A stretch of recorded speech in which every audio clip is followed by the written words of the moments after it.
I think we just found out like what went wrong in the heist and like how childhood friend groups can fall out. And once again, we're gonna do a little 2 minute recap, but once again, I stand by what I said. I do believe this is probably the most logical fallout I've ever seen between young men, young individuals, or with egos. This is a fallout that could have happened for grown men, and this is a fallout that logically makes sense. Where a lot of times we're like, wow, it was over that. Wow, it was over that. Wow, it was over that. That's crazy. Like I said, somebody maybe robbed somebody on accident. Somebody girl issues, right? Somebody sleeping with somebody girl.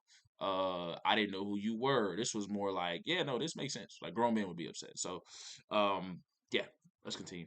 were buried next to each other. But this post-murder gesture would do little to calm down the escalating situation between these former friends now at war. Meanwhile, Maslow's friends like Makaleli, Musa, Shobra, and Talang were soon caught out of town in connection with another completely unrelated investigation. So for the time being, this crew was momentarily broken up, as many of those involved were sent to so-called special youth detention centers, since there are no youth prisons in Sweden. Now, this is because the government are apparently aiming to reduce the detrimental effects of time spent. Oh, my fault, y'all. My fault, y'all. My fault, y'all. Let's do this too. My fault. In prison by young people. Now, let's see how that turns out over the course of the rest of the story. But the sentences in these centers are relatively short, and already by the end of 2015, these gang comrades would all be reunited, and then they would continue to commit crimes, including robberies, home invasions, carjackings, and drug dealing. Now, eventually, That kind of makes sense. I know a lot of people are always like hard on that, man, like the youth. But if we all think about it, like what youth doesn't make mistakes? I don't care um what class you're in, right? I what social class you're in, rich, poor, uh, um, oh my gosh, middle class. All the youth makes mistakes. Like if a kid doesn't ever try to go or sneak out to a party, right? He doesn't stay up late past curfew. You're often asking yourself, "Yo, what's up with my kid?" You know what I mean? So kids make mistakes. Kids are gonna do stuff that you know aren't best logically at times, and people may suffer for it in the long run, you know what I'm saying, in terms of like incidences, but to just remove hope, right? That we're not humans and we can't mess up is crazy. So I even though I do know that like lackadaisical laws on youth is terrible, it would like eliminate change, right? If this 15-year-old, this 15-year-old, this 15-year-old, this 14-year-old, this 16-year-old, this 17-year-old, I'm basically saying they'll never change in life, and I'm giving up on them. If they do something, it is life, right? I'm not saying like you take someone's life, obviously, it's like, yo, kid gotta, we just can't ignore that. But certain things, certain crimes, it's like, yeah, okay, cool. Because you don't want to eliminate hope, right? Because that little 5%, that 10%, that change, there it is. Because once you eliminate hope, well, then everybody's lives is gone. The person whoever lost their lives, whoever got robbed is altered, but now this kid's altered, right? So I kind of am on the side of not depending on the how severity the crime is, obviously, not going all out on torturing. I mean, on punishing, 14, 15-year olds because what kid doesn't make mistakes, and that's what it's about. So I don't want to just forever ruin their entire lives. Um, but they do have to live with some sort of consequences. So I'm kind of on the fence. I think the real change needs to happen in terms of poverty-stricken places. Like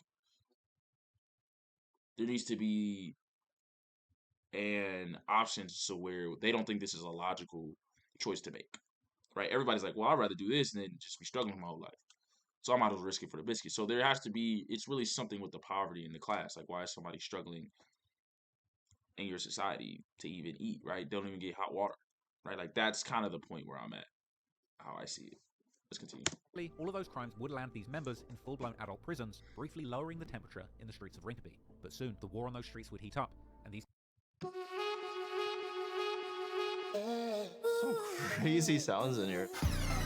gangs would pass the point of no return. By late 2016, while the infamous Death Patrol quartet had been locked up, Izzy's friends, who had begun calling themselves the Shottaz, had started to take over the streets of Rinkeby. Also, musical artists from Rinkeby, who had eventually become associated with the Shottaz, were also on the rise, but at this point, they were still largely staying impartial to the brewing feud in the streets. For example, Yassine's rap career was blowing up. Already in 2015, he had signed his first record deal and dropped his first official single, the self-titled track, Yassine. Then, in 2016, Yassine, together with Jafar Bin and other rappers from the Yoruba suburbs, created a rap collective called Ghetto Superstars, which began creating some significant buzz in the national scene. Besides Jafar and Yassine, the collective would also include rappers like Blizzy, Dre Low from Husby, Monty B, Elias Abbas from Rinkeby, as well as ZE from Tensta. Some of these guys like Dre Low and ZE would end up becoming some of the biggest rappers in Sweden. Also in 2016, Yassine would release one of his most popular songs, a track with the title translating to My Hood, together with a music video directed by acclaimed director Saga Berlin, who has also directed the music video for the song Tabanya by another Rinkeby-based artist called Cherie. Now, both of these music videos provide an excellent window into the world of Rinkeby at this time, with high-quality on-the-ground and drone footage showcasing the brutalist architecture in these suburbs in all of its glory.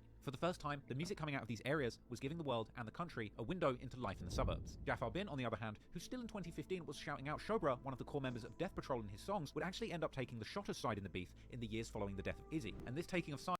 Interesting.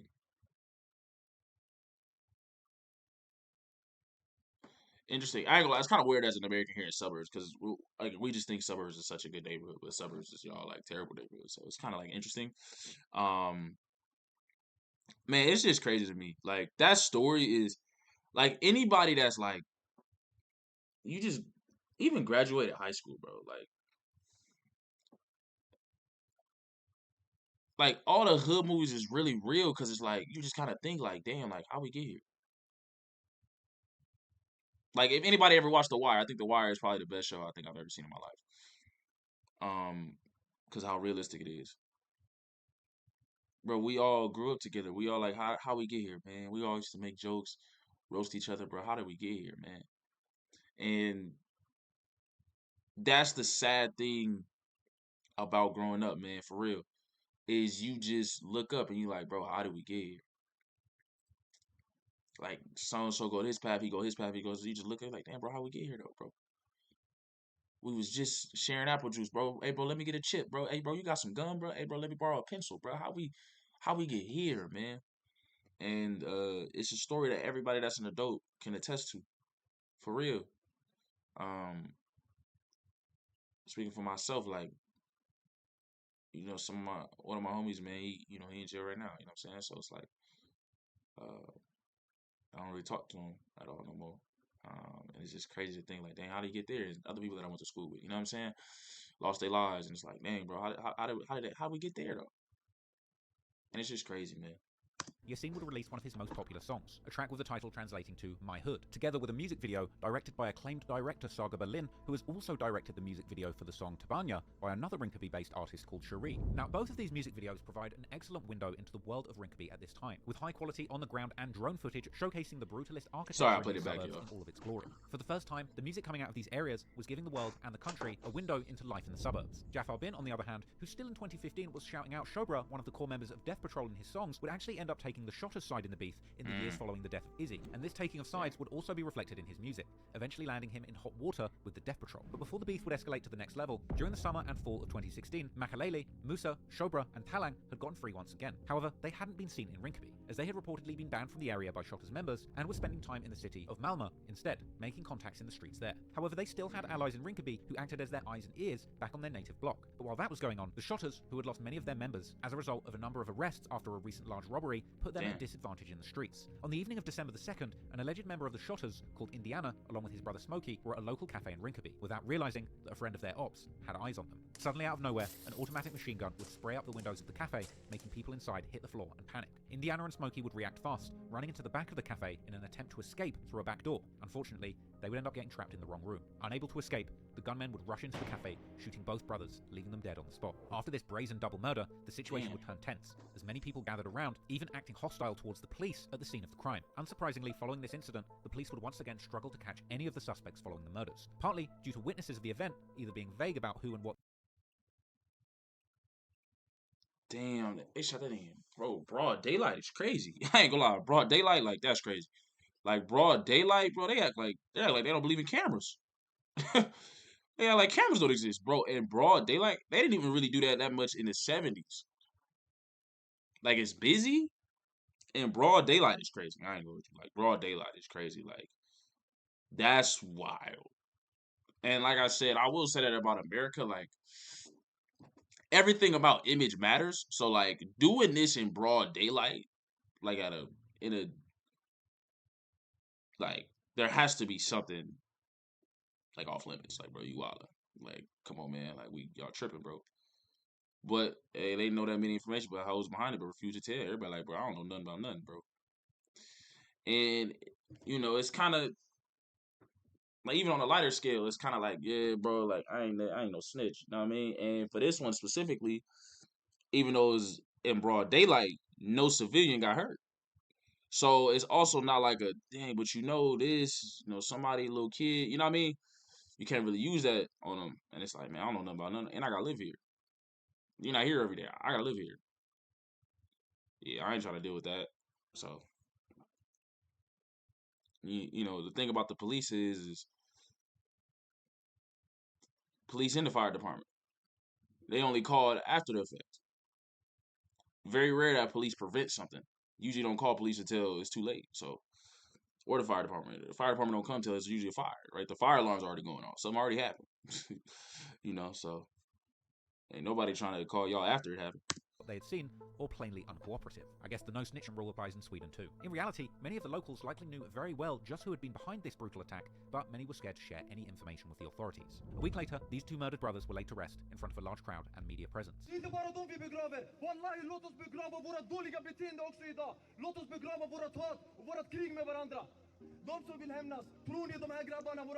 gonna. I almost fell out laughing, bro. Not because of what he's saying is it true, bro. It's like I don't think bro was thinking nothing, but the way this nigga look at it. Nah, his face is crazy. Like I think he's really listening, but the way he looked at him, yeah, bro. I don't know what he talking about, bro. Yeah, bro. And then him with the glasses, bro. I can't even see his face, bro. It's like it's the way it looks. Like, bro, this was my face when they introduced X and Y in algebra. Nigga, I said, what the hell? I said, where did letters get here? I know my ABCs ain't supposed to be over here. Numbers and ABCs got a restraining order, nigga. What are you doing here? This was my face when they said X plus Y. Yeah, nah. That's crazy. And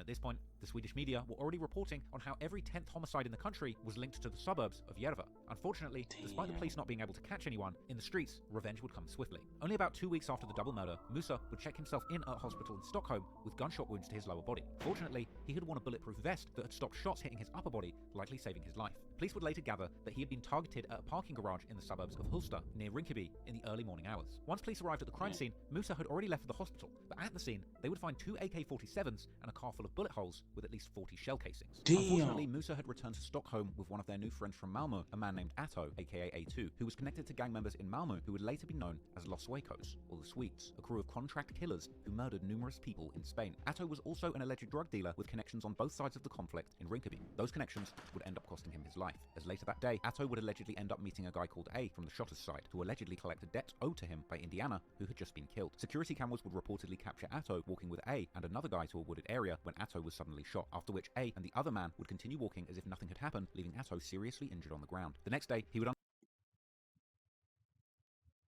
See, that's the thing, bro. Like, I'm just not, like, I'm not that confident. Like, I watch too many movies, bro. I ain't gonna hold you, bro. Like, you ain't about to walk me into no woods, nigga. Bro, as a black person, there's never been a good story from you walked into the woods. At night, nigga, there's nothing there. You ran into a big ass bear, nigga, Revenant. Nigga, Jason following you. Get Out, bro. There's nothing good, bro. There's nothing good dark at night at the woods, bro. What are we doing? Listen, bro, you want to talk to me, bro? You got to talk to me in broad daylight, bro.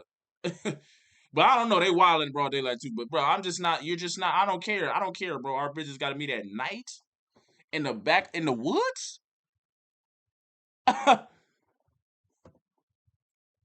Nigga, Night Geo Ryle sells drugs, nigga. No, No, I will not be there, brother. I'm not gonna be there. I'm just not gonna be there in the woods, brother. There's nothing like certain stages. Like, hey, bro, you went where, bro? I'm just not gonna do it, bro. I don't care who it is. I don't care who it is. And he's talking about he had friends on both sides. They're like, hey, man, when people lose a lot, everybody gotta pick a side. You better pick a side. And that nigga lost me in the woods is crazy, bro. I wouldn't have been in the woods with nobody, bro. They go, what? This is not anime. Hold on, I think I'm gonna find Excalibur in the woods? No, bro. No. No. Red Riding Hood is still looking for her grandma's house in the woods, nigga. I'm okay. I'm okay. The hell I'm over there for? New friends from Malmo, a man named Atto, aka A2, who was connected to gang members in Malmo who would later be known as Los Suecos, or the Swedes, a crew of contract killers who murdered numerous people in Spain. Atto was also an alleged drug dealer with connections on both sides of the conflict in Rinkeby. Those connections would end up costing him his life, as later that day, Atto would allegedly end up meeting a guy called A from the Shottaz side, who allegedly collected debt owed to him by Indiana, who had just been killed. Security cameras would reportedly capture Atto walking with A and another guy to a wooded area when Atto was suddenly shot, after which A and the other man would continue walking as if nothing had happened, leaving Atto seriously injured on the ground. The next day, he would unfortunately pass away from his injuries, while the police would arrest A and his friend for questioning. But despite the police seemingly knowing exactly how these latest murders were a result of the death of Izzy in 2015, there was once again not enough evidence to charge A or anybody else, making this yet another unsolved case in a growing list of unsolved shootings in the city. Meanwhile, following Atto's death, the locals in Järva had had enough of the killing, and they would gather for a demonstration against the escalating violence. Sadly, this wouldn't make a difference, and it wouldn't take long from here for the bloodshed in the streets to begin spilling into the music. Upset stomach, I ain't gonna lie. indigestion. RP to bro, but listen. I don't. If I'm in the middle of somebody just lost their life, somebody just had an incident, I'm not gonna go see nobody. Hey, bro, I'm impartial. You come over here with that bullshit, though, bro. Bro, I'm not meeting with nobody in the Going woods. into 2017, the gang war on the streets of Sweden had passed the point of no return, forcing everyone involved in the former friend group to choose a side. But nigga, the big bad wolf, bro. Listen, there's nothing good in the woods, especially at night, nigga. There's nothing there for me, bro. I believe in showers now. I don't need to jump in no lake. What's over there? I can look at the star. I can see the stars from my house.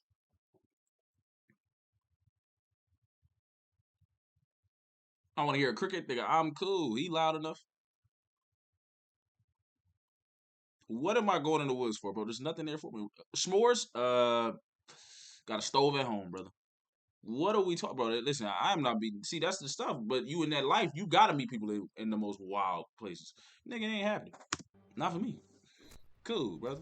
I watch too many movies, bro. Watch too many movies, shows, documentaries. I'm going cool, into 2017, bro. the gang war on the streets of Sweden had passed the point of no return, forcing everyone involved in the former friend group to choose a side. But, interestingly, as violence continued to play out on the streets, the budding gangster rap scene was continuing to flourish.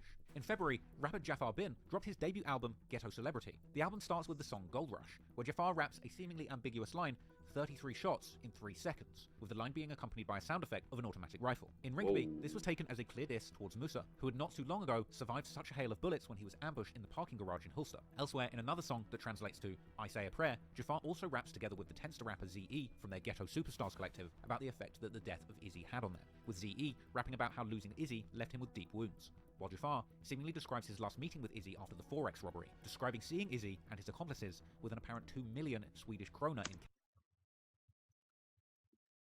I ain't gonna lie. I ain't gonna lie. There's a lot of context. Bro said, "Yeah, we definitely robbed it." Yeah, nah, this is crazy. This is all alleged to me. 2 meals in the center. Yeah, last I saw you tomorrow. We had 2 meals in the center. Sorry, naming myself. My effing brother lost his great. My heart is broken. I swear it hurts. Oh man, if the story is right,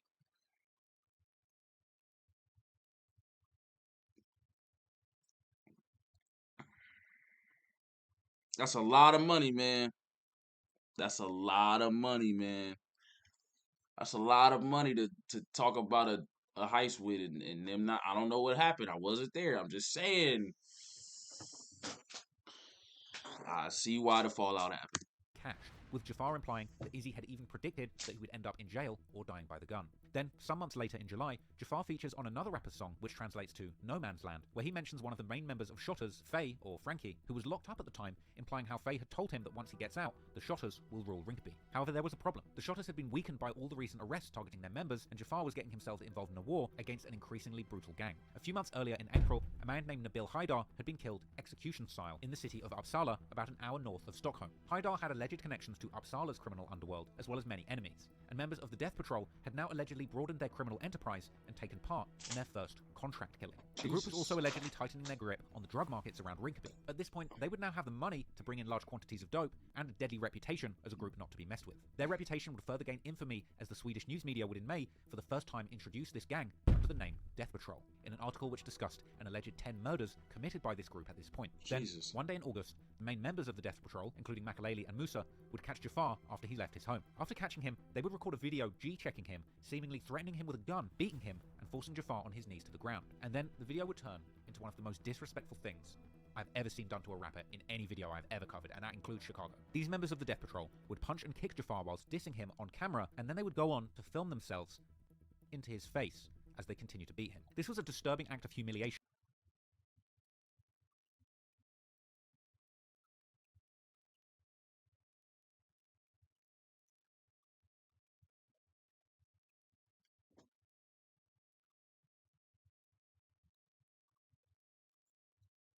Nah. Nah.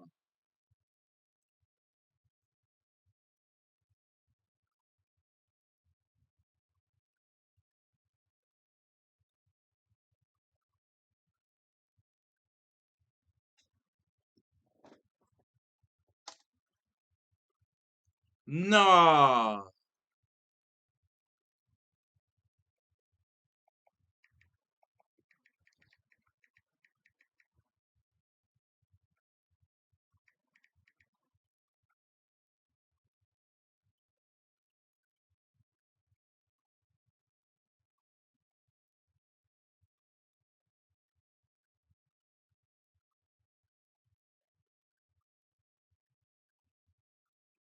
Nah. Nah, bro. Nah.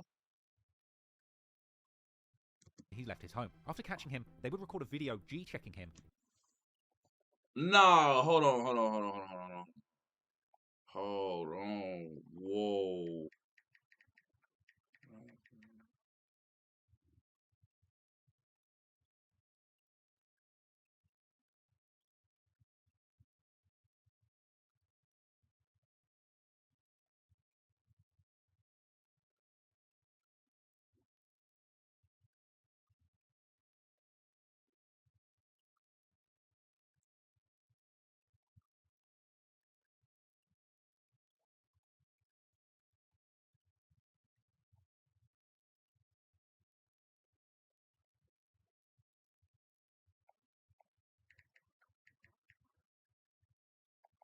Nah.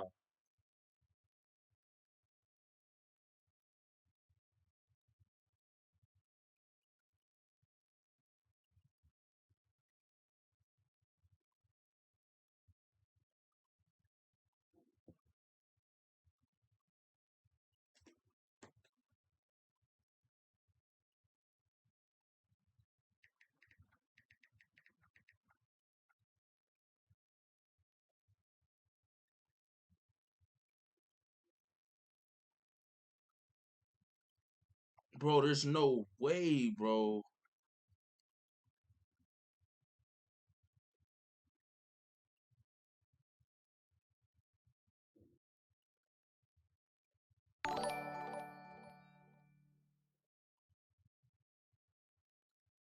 Y'all, nigga,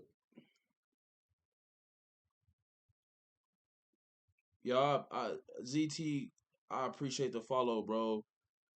Like, this is, bro, what? Nigga, I'm trying to, like, yo, I'm looking at this wrong, bro. I'm trying to, like, bro, there's no way this is real, bro. What? murders committed by this group at this point. Then, one day in August, the main members of the Death Patrol, including Makaleli and Musa, would catch Jafar after he left his home. After catching him, they would record a video G-checking him, seemingly threatening him with a gun, beating him, and forcing Jafar on his knees to the ground. And then the video would turn into one of the most disrespectful things I've ever seen done to a rapper in any video I've ever covered, and that includes Chicago. These members of the Death Patrol would punch and kick Jafar whilst dissing him on camera, and then they would go on to film themselves into his face as they continue to beat him. This was a disturbing act of humiliation, which would unfortunately become a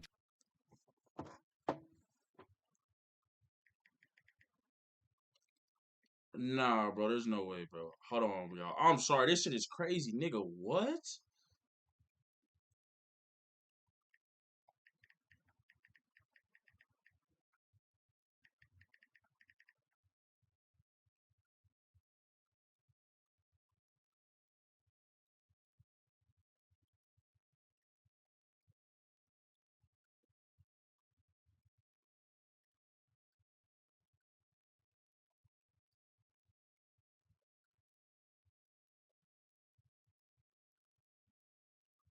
There's no way, bro.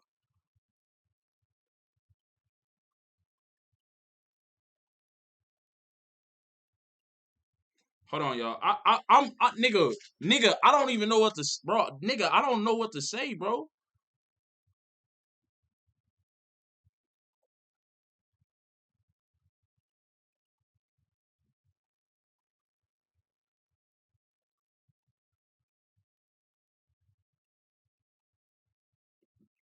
Nigga, bro, the nigga did what?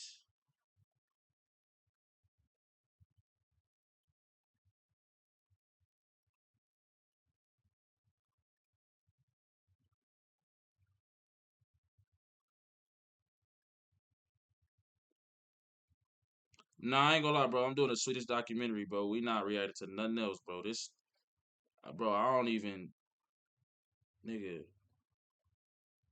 What?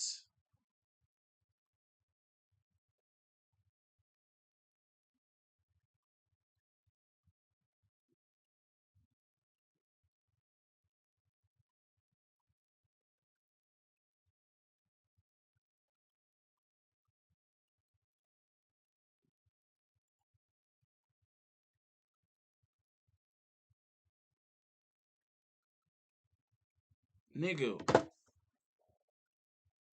Oh my God. contract killing. The group was also allegedly tightening their grip on the drug markets around Rinkeby. At this point, they would now have the money to bring in large quantities of dope and a deadly reputation as a group not to be messed with. Their reputation would further gain infamy as the Swedish news media would in May, for the first time, introduce this gang under the name Death Patrol, in an article which discussed an alleged 10 murders committed by this group at this point. Then, one day in August, the main members of the Death Patrol, including Makaleli and Musa, would catch Jafar after he left his home. After catching him, they would record a video G-checking him, seemingly threatening... Nigga, I knew it wasn't. Listen, I'm gonna be honest. I said I know it's not gonna be good because he rapped about. I think the one nigga in the video was the nigga that got shot up. He got shot when he rapped the bar with allegedly from all this documentary, bro. The alleged bar, 33 shots in 3 seconds. You talking about him and he the nigga that got shot? I was like, damn. And you on the other side, and you rapping about I'm the nigga that's a victim that I got shot, bro. And I see you. I was like, damn, I don't know what bro gonna do. I'm like, damn. And the way Traveler Ross is talking, I'm like, oh, bro's still alive. So I'm like, damn, like they let him go. Like I was like, damn, bro, because they said they recorded something. Like, oh, they just beat up, bro. You know what I'm saying? Made him apologize or something on camera. him with a gun, beating him, and forcing Jafar on his knees to the ground. And then the video would turn into one of the most disrespectful things I've ever seen done to a rapper in any video I've ever covered, and that includes Chicago. These members of the Death Patrol would punch and kick Jafar whilst dissing him on camera, and then they would go on and film themselves into his face as they continue to beat him. This was a disturbing act of humiliation, which would unfortunately become a trend in Swedish gang politics going forward. During this confrontation, they would continually ask Jafar where his friend Yasin was, before saying that they would get all of the Shottaz affiliated rappers one by one. Soon after this event, Clips of this video were published on social media, with people on a popular Swedish online forum Flashback soon discussing and collecting these clips, with frenzied comments all about this infamous gang supposedly behind the attack, describing them as the craziest gang in the entire village, with some even claiming that the OG gangsters in the area respect these bloodthirsty youngsters and that they are all wanted by the Swedish police. Soon after, also the mainstream news were covering this event, describing this incident as an abuse attack on a Swedish rapper. Jafar would also post his own response, where he would explain how the incident happened due to the lyrics on his song Gold Rush. Soon after the video leaked, people on Listen, bro. Like, he was out. There's nothing to say.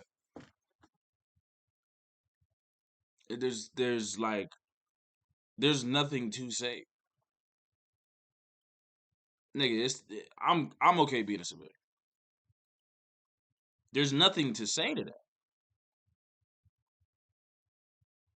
Like, there's nothing to say to that. That nigga got R. Kelly. Bro, listen, there's nothing to say to that. There's nothing to say. He was outnumbered, bro. The other had weapons. Bro, there's nothing to say that this nigga got R. Kelly, bro. There's nothing to say. There's nothing to say. On camera. Like, there's nothing to say, bro. There's nothing to say. Like, and what we gonna say? Oh, they wild, they went too far. And he talking about, bro, got 33 shots in 3 seconds. We just supposed to ignore that whole bar to him, and he's the one that got shot 33, that got shot at 33 times. You know what I'm saying? Like, he really almost lost his life. Like, you thought they was about to just have a great conversation with you. Like, so, like, that's the sick part about all this, bro. There's no, like, oh, well, this is better, this is not, but, like, there's nothing really to say. Like, it's, bro, this crazy, bro. Like, this is wild. Like, that's all I get. Like, nigga, that's all I know. This crazy, bro. Like, I dead ass, like, bottom of my heart, bro, like,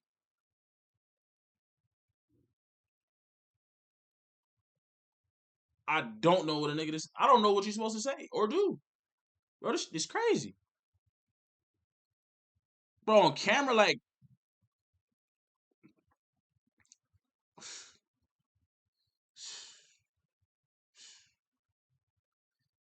and the worst part, I don't know what the hell you supposed to say to your homie. Like there's like your homie got R. Kelly. Like, you just.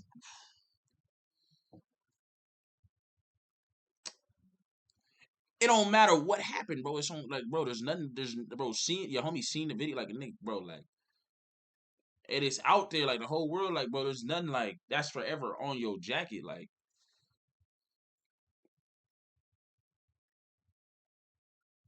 Bro, that's sick, bro. Like, cause, like, bro, that's the ultimate disrespect, bro. Like, obviously, other than the booty warrior, obviously, which is crazy. But this is, like, nigga, like, on camera, bro. Like, what? I don't even know what you say to your homie, bro. What are you talking to your homie? You see him, like, bro, what you say? Like, I don't know, like, nigga, I don't know a pep talk that good, bro. I don't know a TED talk that good, man. Nigga, David Goggins can't help you out, brother. Nigga, I don't know what to say to that. Nigga, I don't know a pep talk that good, bro.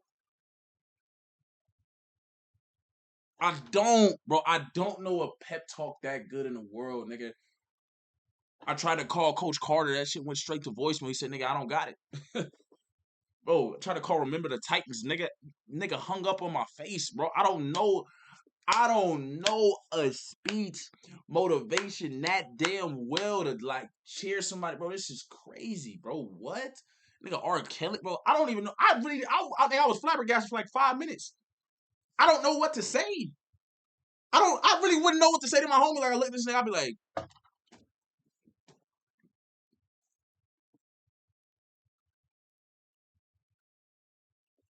like, bro, there's nothing to say to your boy. Like, nigga, bro, what would y'all, I don't know what to say to this, bro. I would not know what to say to this nigga, bro. I would just look at this nigga and be like,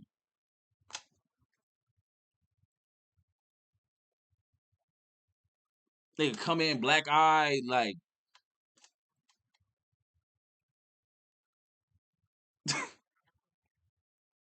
Yeah, y'all think, like, you think he was bad as hell when the first person that saw him was like, yo, bro, what happened? This nigga don't even talk to me, nigga.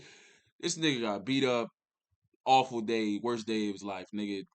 I'm assuming one of his worst days was like, nigga beat up to somebody, hey, bro, what happened? Shut up talking to me, dude. Shut up talking to me, bro. Like I said, bro, I just don't know as a friend. Like, I would have nothing for that nigga. I don't know nothing. I don't know a pet talk that good, man. Would also post his own response, where he would explain how the incident happened due to the lyrics on his But there's song nothing to Bumble. say. Soon after the video leaked, people on the Flashback forum would begin posting that Jafar's brother had responded to the attackers, threatening them by writing that when he sees them, it's on sight, together with gun emoji. Listen. There's nothing to say. Threatening, bro. There's nothing to say. There's nothing to even talk about. Like, respectfully to bro, like, when I see you, it's up. Like, yeah, like, bro, it's nigga what they did in 4K is up. They know it's up. Everybody knows it's up. Stevie Wonder can see it's up. Bro, there's nothing to say. Like, you don't gotta tell nobody that. When I see you, bro, bro, even Jafar was, bro, there's nothing to say. You say nothing. There's nothing to talk, bro. The video says there's nothing else to say. Nigga, go mute. There's nothing to say. When I see you, I come and it's, yeah, you know what it is with me, bro. Nigga, I seen the video, bro. There's nothing else to do. There's nothing else. It can't go up. It's already up. What we gonna hire, nigga? We already know what's up, nigga. Green means go, motherfucker. Yeah, nigga. The light is green. I know it's green. What are we asking?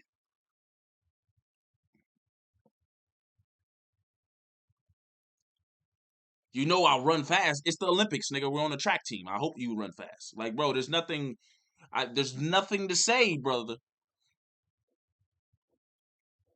When I see you, you know it's yes, we know, bro. There's nothing. Listen, after that video, there's nothing to say. There's nothing. You don't gotta tell nobody. It can't. There's nothing else to do. When they see you, they're not gonna try to give you a hug. There's nothing, bro. Everybody should just been mute. There's nothing to say after that type of video.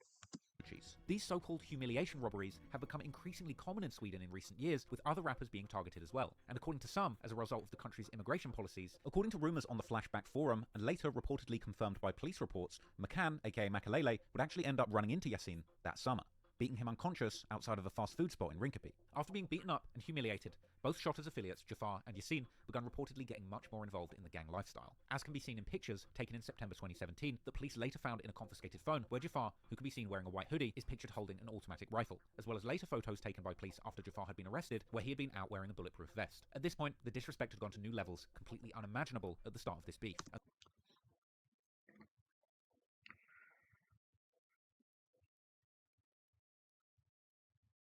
Bro, there's nothing to do.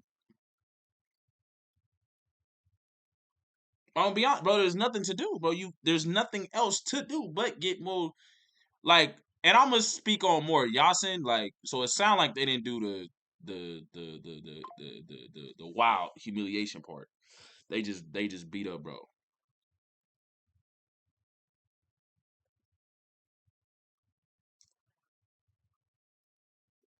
You trying to be impartial. You trying to be like, man, I'm not really. That ain't got nothing to do with me. Jafar rapped a crazy bar. His is more like, I don't know what you thought we was gonna see him. Yasin, he got caught.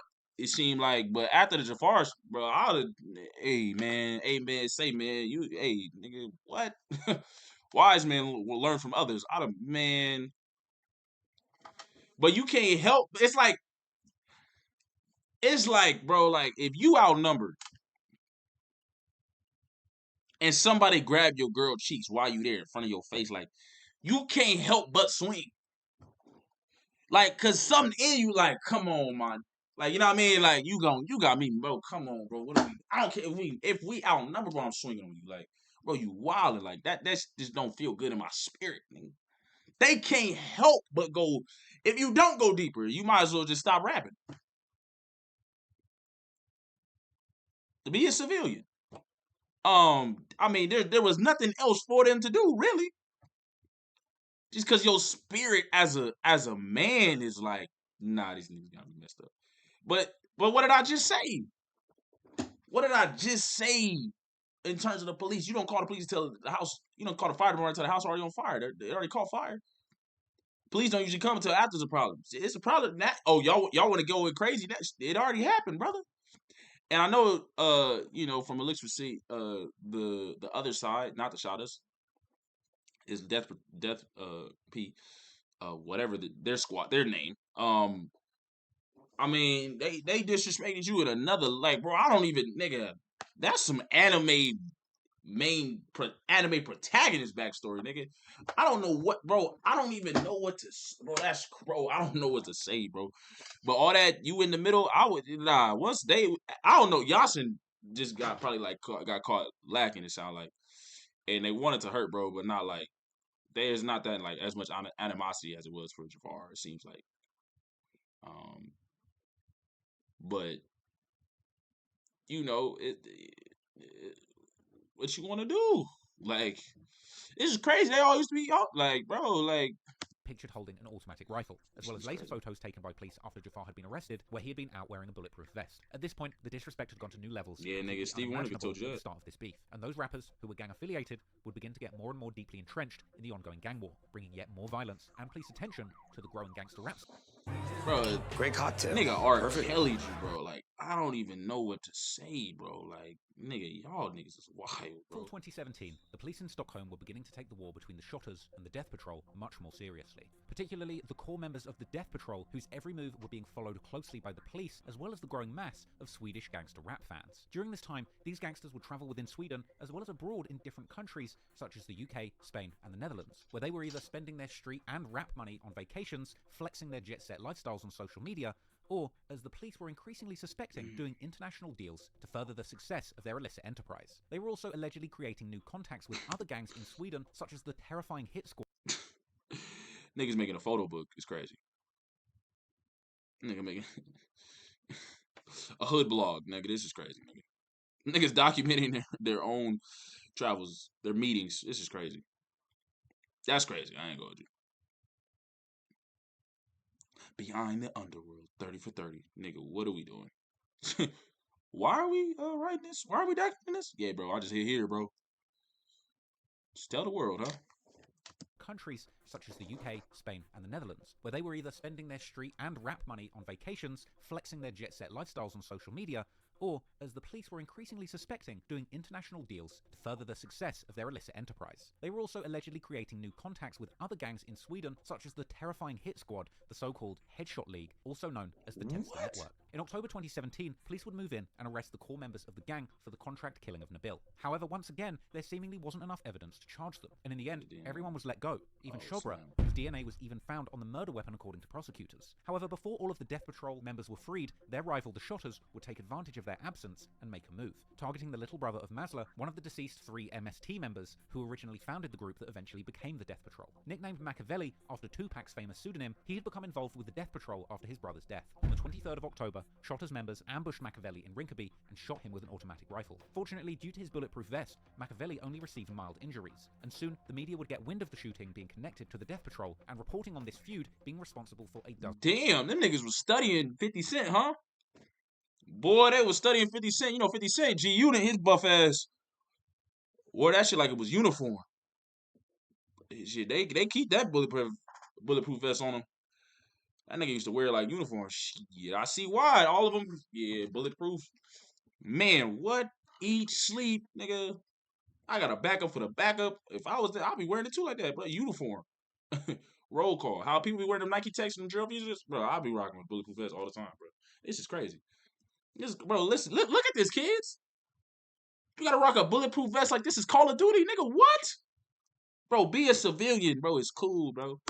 Murders at this point. It seemed that the war was heating up once more, and the media were reporting on the violence as it happened. But then, during the final months of 2017, the Swedish police seemed to finally get a breakthrough in shutting down the Death Patrol's activities. First, they would reportedly catch Makalele, aka Maka, who they would find in the backseat of his girlfriend's car, armed with a handgun and a bulletproof vest. He would end up being slapped with a 1-year and 4-month prison sentence for traffic, weapons, and drug charges. Then, not much later, the police would catch Musa and Talang in a car near Rinkeby after a high-speed chase. On Musa, the police would find an open phone that had information that ended up leading them to a large drug bust, catching dozens of of kilos of amphetamines, as well as thousands of ecstasy pills. Once again, the media was quick to report on their new favourite gang and the enormous bust that had been made, but the members would deny the charges. And once again, despite the best efforts of the Swedish authorities, it wouldn't take long for the Death Patrol and their ops to bring bloody violence back to the streets of Sweden. This nigga got caught with the phone, bro. He got caught with the phone, bro. Like,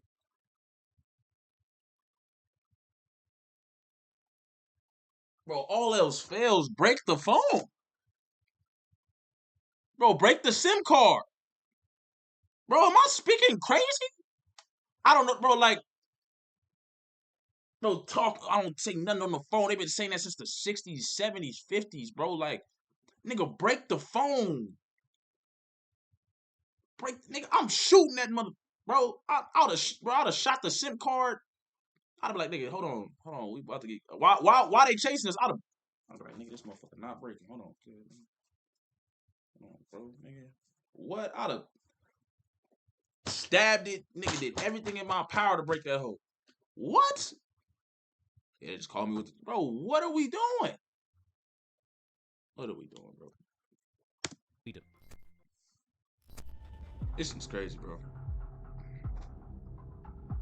At last, the police seemed to have caught a break, and 3 core members of the Death Patrol were at least momentarily taken off the streets. And they all look young as hell. Meanwhile, the 4th major player in the gang, Shottaz, had escaped the situation to Spain. Here, the Death Patrol had reportedly established some major connections with local criminal organisations. However, this meant that their associates in the streets of Rinkeby would be left without their enforcers. One of these was a young man named Kara, who was an old friend of Masla. Kara had been convicted in 2015 of another robbery which had been carried out around the same time as the infamous Forex robbery, where Masla had in fact been one of the suspects. Kara was apparently also close with Masla's little brother, Machiavelli, and had recently even been the person who drove him to the hospital after he had been shot. Now, it was this association that very well may have put him on the Shottaz hit list, because on New Year's Eve, Kara was found dead in a parking garage in Rinkeby, having been shot 8 times, including in the head, and dying at the scene. In the days that followed, Kara's friends and family would create a memorial for him at the site of the murder, with the core members of the Death Patrol off the streets for the time being, and another one of their associates dead. It seemed at this point that the deadly war for Sweden's streets was tipping in the Shottaz' favour, but the younger members of the Death Patrol were desperate to prove themselves to the older guys like Machiavelli that they had what it takes to become so-called 100 guides. I ain't gonna lie, he do look like the leader.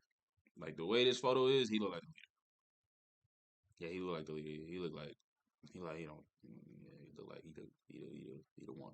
This is a term used to describe loyal, young soldiers who were ready to do 4 years in a closed youth home for committing an underage homicide. They knew that the Swedish state wouldn't punish these younger members for acts of violence, and they would carry their willingness to crash out as a badge of honor. Now, like I said, for that type of offense, for like murder, I do think there should be penalty. 4 years is not enough.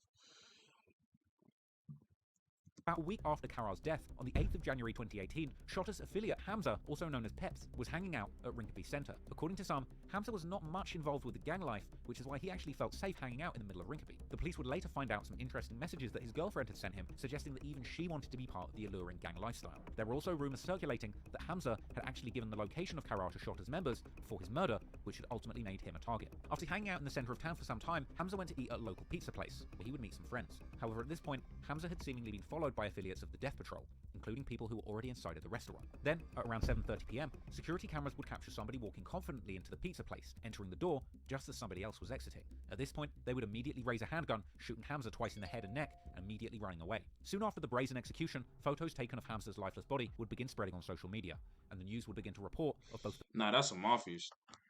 That's some mafia. Nah, this is crazy. This is crazy. Niggas did a head nod. Bro lost. This is a mafia. This is a mafia like drill operation, bro. This shit is crazy. Niggas did a head nod. He there. He right there, bro. This is a sting up, bro. That's crazy, bro. That's crazy, bro. That's like some Godfathers, bro. What? And bro, this my only question is this, bro. Both sides, there's affiliates that get hit. And it's like, nah, bro, I'm chill. Like, I'm good, bro. After the first, second, is y'all hard-headed? I don't know, bro. Bro, drop the location of the other affiliate. I don't know. Nigga, at a certain point, hey, you over there, brother.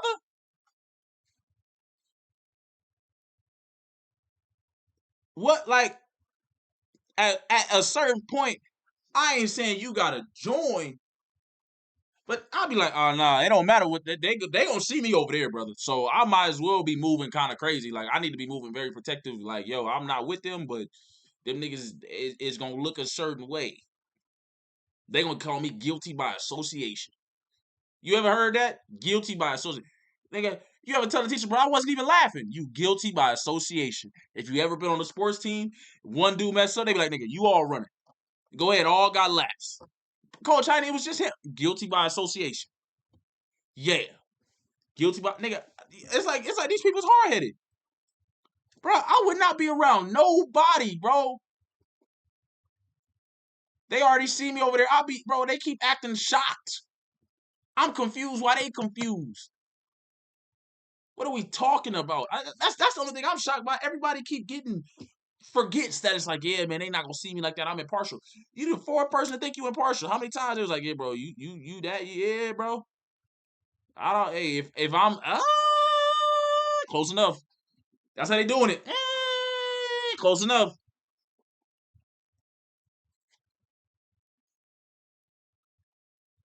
Well, he got a spout. Is he black? Hey, close enough. You look at The Rock, you be like, and he black. That's all you got for you. Bro, I don't know what like, bro. They keep being so shocked, like, bro, I'm impartial, bro. I kind of, I hang out with some of. Hey, bro. Hey, bro.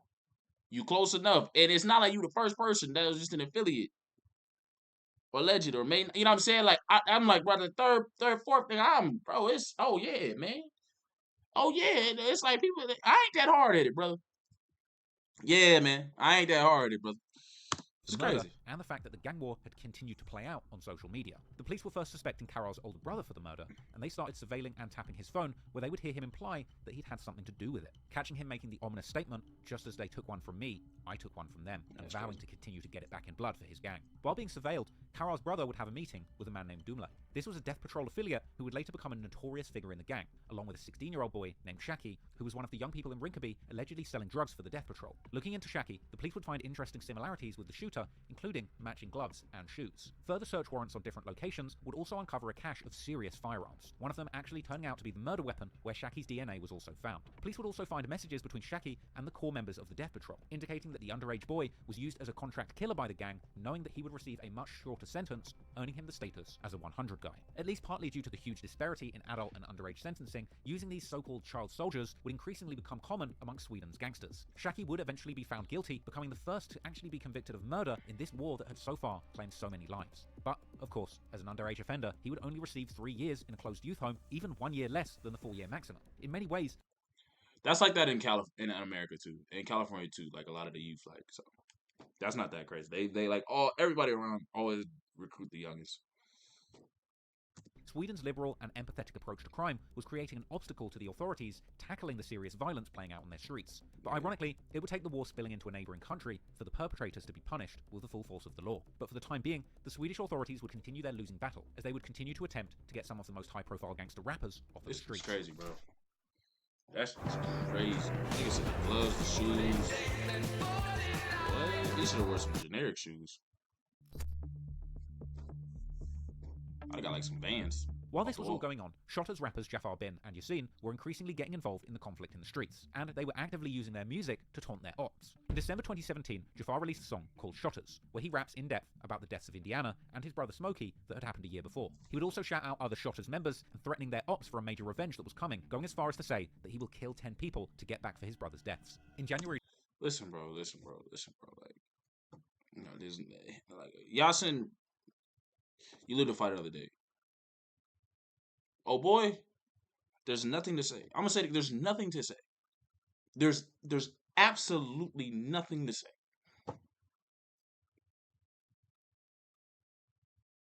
I've never heard a rap lyric, bro. I'm American, bro. I'm completely outside. This whole thing is wild to me. There is nothing for him to say. After that video, there's nothing to say. There's nothing for him to say. You gotta go just wild. Allegedly, you rapping like I'm not, bro. Nothing. There's nothing. Like for that video, like that amount of, bro, that's crazy, bro. Like there's not like I don't even know how to equate it, bro. Like there's nothing to say. Like if I just failed an exam, nigga, I'm not here to tutor nobody. I'm not here to give no advice on nothing. For the next test, bro, there's nothing to say. There's nothing he can say. There's nothing to say. Like I don't like. Hey man, he better than me, bro. I'd have went deaf, silent. I'd have just been like, yeah, I'm not talking at all. Through 2018, however, Jafar was unaware that the police had begun to tap his phone as well, and during one phone call, he and others would admit that they were driving around, armed and ready to slide, causing the police to tail them and perform a stop and search. But the car would momentarily get away, and when police finally did stop them, there were no guns in the car to be found. However, Jafar had clearly not realized at this point that his phone was still under surveillance, and he would later explain during another phone call where exactly the guns had been thrown out during their getaway. The police would ultimately find these guns, and even more guns that were hidden in a garage, including the automatic rifle that he was holding in the picture the police had found on a phone. Yo, what? Has nobody ever seen any documentary, any movie on gangsters? American, Italian, like Colombian, Mexican, bro, none. Nobody uses. Everybody's like, yeah, I can't say too much. Pablo Escobar was going damn near going against the CIA. Bro, what the hell? In the 80s, bro. What is, bro? It's like, bro, what are we like, bro? Like nobody, bro. Like, or you get a cheap flip phone. What, like, bro? You seen The Wire? Like, bro, I'm sorry, y'all. In the end, Jafar would also end up getting a 4-year sentence after being caught in this sting operation. But this setback wouldn't seemingly diminish his commitment to the gang, as can be seen from his later letters sent from prison, where he would vow his loyalty to the Shottaz and write in lyrics about his plans for revenge, saying, "If you stand in my way, you will be buried shortly. We will take revenge." In March 2018, not long after Jafar's run-ins with the police that had turned into a lengthy prison sentence, a detective from the Stockholm Police's new gang unit, Pt.3, were at a gas station when he saw Yasin in a car together with Shottaz members Poi and Faye. During the encounter, Poi would attempt to run off, in the process pulling out a gun, forcing the detective to fire his gun before throwing his gun to the ground and surrendering. Meanwhile, Yasin would also take off, but the police would later find a gun that the rapper had tossed away during his escape. This incident would make Yasin a wanted man, and when he found out the police were on his tail, he would make a brazen post on social media, posting a picture of himself with a designer scarf covering his face, and writing lyrics about his plans for revenge, saying, "If you stand in my way, you will be buried shortly. We will take revenge." In March 2018, not long after Jafar's run-ins with the police that had turned into a lengthy prison sentence, a detective from the Stockholm Police's new gang unit, Pt.3, were at a gas station when he saw Yasin in a car together with Shottaz members Poi and Faye. During the encounter, Poi would attempt to run off, in the process pulling out a gun, forcing the detective to fire his gun before throwing his gun to the ground.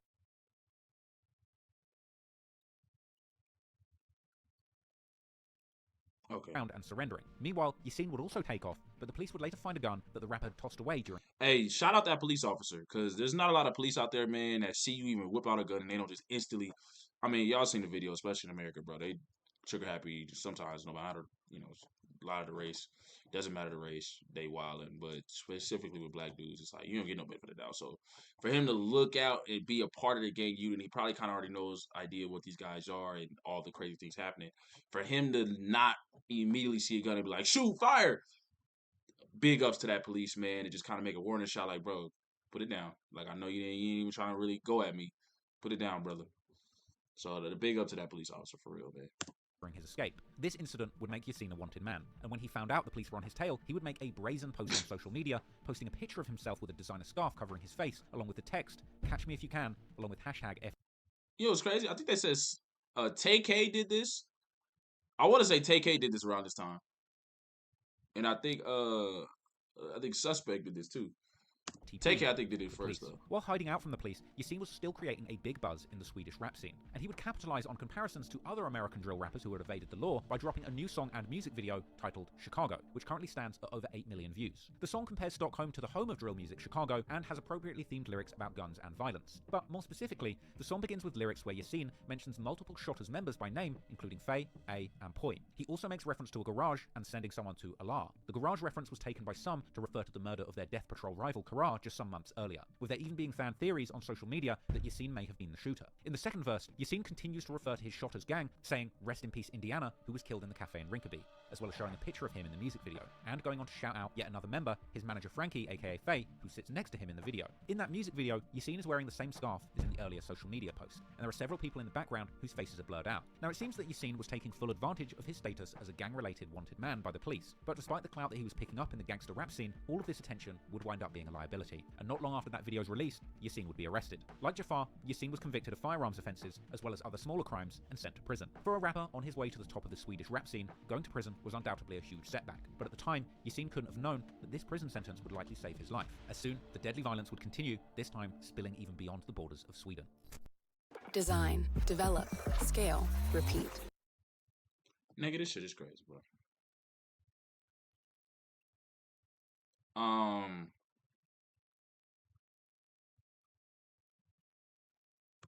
Yeah, this is crazy, bro. I'm gonna leave it right here, man. This is crazy, bro. Like, yeah, 104. I'm gonna leave it right here, man. This is crazy, man. I ain't got no comment, man. I mean, like, that disrespect is crazy. Like, there's really nothing to do but for it to go more left. I was like, damn, they let bro like make it if they ran into him.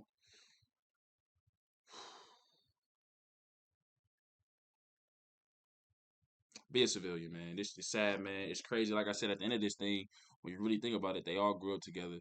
They always making jokes together. They always in the class clowns asking for a piece of gum. Yo, let me get one. Yo, bro, who you like, bro? Oh, big busty. You know what I'm saying? Like, it is sad that that's where it got to, man. It's your boy Chosen. What do y'all think, man? Like and subscribe for part 3, man. No, this is part 3. My fault. Like and subscribe for part 4. I'm so in shock. That was crazy. Let me know what y'all into next, man. This is crazy, man. Boy Chosen. What do y'all think about all the thing I talked about in my comments and just this whole thing? Let me know. Put down in the comments, man. Like it up for me for part 4. I'm out, man.